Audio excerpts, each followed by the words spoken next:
So సమస్య ఉందా, అవతల వాడు ఎవరైనా సరే ధైర్యంగా సమస్యల గురించి. కానీ ఒక పార్టీ నుంచి బయటకు వచ్చిన తర్వాత ఆ పార్టీ మీద బురద జల్లే ప్రయత్నం, ఆ అధ్యక్షుడి మీద బురద జల్లే ప్రయత్నమే జరుగుతుంటుంది, మనం ఎక్కువగా చూస్తూ ఉంటాం. మీ దగ్గర నుంచి అదైతే చూడలేదు. అంటే మీరు పడిన ఇబ్బంది గురించి చెప్పారు తప్ప లోకేష్ని కానీ బాబు గారిని కానీ ఎప్పుడు ఒక మాట కూడా అనలేదు. ఈవెన్ అరెస్ట్ అయినప్పుడు కూడా మీరు వెంటనే రెస్పాండ్ అయ్యారు, ఎవరికో కాల్ చేసి తెలుసుకున్నారని కూడా మాట్లాడారు. చెప్పానండి. అండ్ ఆయన భోజనం నేను వెళ్ళి ఆయన చూద్దామని చెప్పని నాకు చాలా లోపల ఆశ ఉండింది. ఆశ ఉంటే నేను కాల్ చేసినప్పుడు మెయిన్ లీడర్స్ ఒకలాగా మాట్లాడారు, రండి రండి అమ్మా అని. మెయిన్ ప్రోటోకాల్ ప్రకారం ఎక్కడైతే ఆయన ఉన్నారో ఆ ఏరియాలో వాళ్ళ పేర్లు ఎందుకు లేండి, నేను వచ్చి నేను సార్ని చూస్తాను అన్నప్పుడు డిఫరెంట్ వేలో మాట్లాడారు.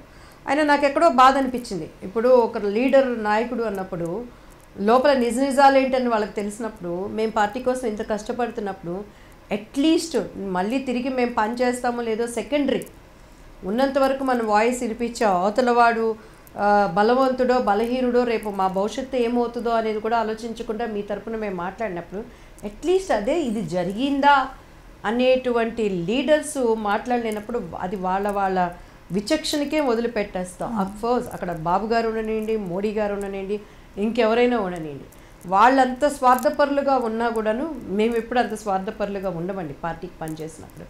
సో నాకు ఆ పెద్ద చిన్న అని కాదు కానీ పాపం అనిపించింది ఆ ఏజ్లో ఆయన అలా ఉండటం అని చెప్పని. ఆయనకు భోజనం పెట్టే మాణిక్య గారికి ఆయన ఫోన్ చేసినప్పుడు ఆయన ఎవ్రీ మినిట్ నేను అడిగేదాన్ని, అన్న ఎట్లా ఉన్నారు సార్, బాగున్నారా, ఆయన మంచిగా హెల్తీగా ఉన్నారని. అది రేపు ఎక్కడున్నా కూడా ఏ లీడర్ దగ్గరైనా మనం అడుగుతాం పరిచయం ఉన్నారు అన్నప్పుడు. అది మానవత్వం మనది, అంతేగాని ఈ పార్టీలోంచి ఆ పార్టీకి వెళ్ళగానే ఎవరికెవరు శత్రువులు ఉంటారండి. జగన్మోహన్ రెడ్డి గారు ఏమన్నా నాకు శత్రువా? అపోజిషన్లో మనం ఉన్నాం కాబట్టి మా ధర్మం మాకిచ్చింది సమస్య మీద మేము మాట్లాడతాం. ఇప్పుడు ఇల్లుకి ఎందుకు కట్టలేదండి, ఇదిగోండి మీరు పోలవరం ప్రాజెక్ట్ ఎందుకు పూర్తి చేయలేదండి, ప్రత్యేక హోదా ఎందుకు తేలేదండి, ఇంకా అవతల వాళ్ళ మాట్లాడేదాన్ని బట్టి మాట్లాడతాం. కానీ అది ఆరోగ్యకరమైన పాలిటిక్స్ చేయడానికి నేను ఎప్పుడు ఇష్టపడతానండి. అవతల వాళ్ళు ఎంత ప్రెజర్ చేసినా మర్యాద తగ్గి మాట్లాడటం కానీ నా దగ్గర లేదు. కాబట్టి నేను బయటకు వచ్చిన వెంటనే అన్ని పార్టీలు నన్ను సంప్రదించారు. అవును, కాకపోతే కొంచెం నేను ఇక గ్యాప్ తీసుకున్నారు, ఫైనల్గా ఒక నిర్ణయానికి వచ్చారు. ఎందుకు మరి ఇన్ని పార్టీలు ఉన్నాయి, అన్ని పార్టీల నుంచి కూడా మెయిన్ లీడర్స్ మిమ్మల్ని సంప్రదించారు, చర్చలు జరిపారు. మీరు ఇంత ఆలోచించి ఈరోజు కాంగ్రెస్లోకి వెళ్ళడానికి కారణం ఏంటి?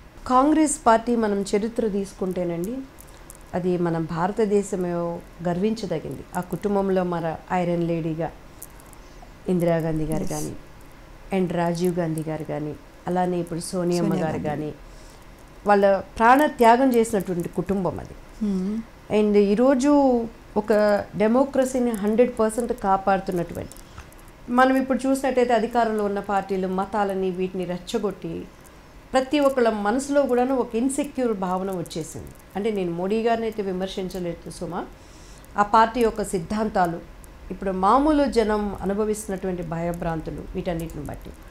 సో ఫ్యూచర్లో అదేంటంటే నాకు నా భావాలకి పని చేయాలనుకున్నప్పుడు రేపు నాకు లాంగ్ ఫ్యూచర్ ఉండటానికి ఆస్కారం అని చెప్పని నేను కాంగ్రెస్ని చూస్ చేసుకోవడం జరిగిందండి. చాలా ఎలా అంటే లాస్ట్ మినిట్ వరకు ఇక్కడ అక్కడ అక్కడ ఇక్కడ అందరూ బలవంత పెడుతూనే ఉన్నారు.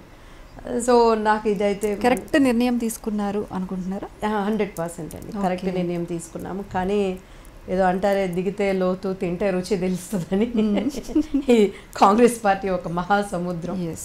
అండ్ దిగాము ఓర్పుతో సహనంతో, అండ్ మన వాయిస్ పార్టీకి వినిపించడానికి. అలానే రాహుల్ గారు ఇప్పుడు ఆయన చాలామంది ఆయన రారు, అది ఇది ఆయన స్ట్రెంగ్త్ సరిపోదు భారతదేశం వెళ్ళటానికి అలా అంటున్నారు. కానీ అండ్ ఆయన తప్పకుండా ఆయన ప్రధానమంత్రి అవ్వాలని మనస్ఫూర్తిగా కోరుకుంటూ మా యొక్క వాయిస్ని వినిపించడానికి. ఎందుకంటే ఇప్పుడు ఆయన చేసే జోడో యాత్ర కానీ, అండ్ ఇప్పుడు ప్రజల న్యాయ యాత్రలు కానీ ప్రజల్లోకి వెళ్ళటం, అండ్ డెఫినెట్గా ప్రజల్లో కొంత మార్పు వస్తాం.